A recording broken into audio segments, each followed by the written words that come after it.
to meet you. Hi, piacere.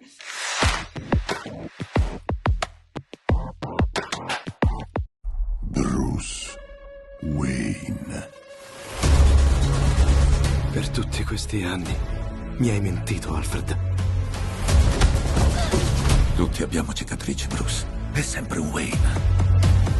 Lui è coinvolto? No, lui no. E tu che ne sai? È un vigilante! In this movie, Bruce Wayne says to Alfred that he's not his father, and we know that, but to everyone, Alfred is Bruce Wayne's father. So how shocking was that? Who is Alfred in this movie? So, well, I mean, the sad thing is that Alfred can never be, he can never be that, fill the gap, that the void.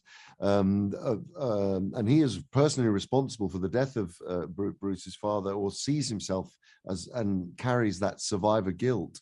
But what Matt Reeves has done in writing this version of Alfred and Bruce's relationship is create this very tense, there's a great deal of tension between them, because in the story where we start with Bruce he is not yet fully formed as Batman. He's in the early stages of discovering who he is, and he's on a solo journey, and he's almost rejecting Alfred for everything that he stands for, the old Wayne dynasty, all the rules, and it's for Alfred that is it's painful, but Alfred is not capable of expressing emotion in a way.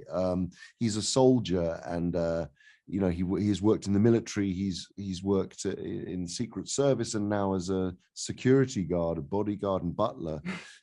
So it's I think, as I say, he's finds it very difficult to express himself emotionally, and that's, I think, what makes it interesting. I love how in this Batman each character almost seems like a classical monster, Frankenstein, Dracula. And since you know so much about monsters, what can they teach us? And did you think about some monster playing for this, Alfred?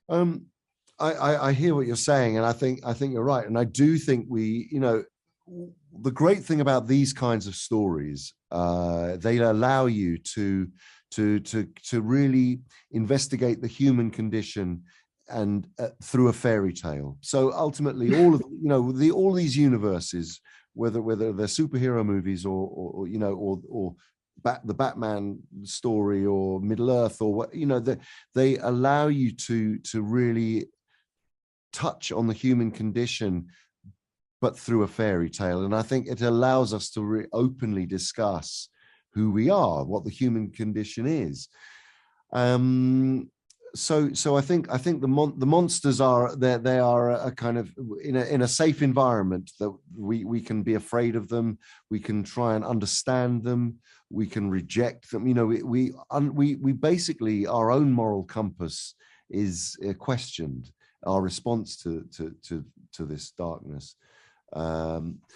So in terms of Alfred being a monster, I think he's the monster that he is really, I suppose, is that he kind of doesn't want to admit that everything that he has believed in might be untrue, and he to have that amount of doubt it would be very threatening to him. So he's holding up a wall, I think, so he's not so much a monster, but he's refusing to acknowledge that things might not be true. I think that we never saw a Bruce Wayne so questioned, because even Bruce himself doesn't like being rich. Oh, he doesn't like the idea, and Alfred says to him, you have to do something. So do you believe that in this time we have to question more the Bruce Waynes than the Batmans? Yes, I think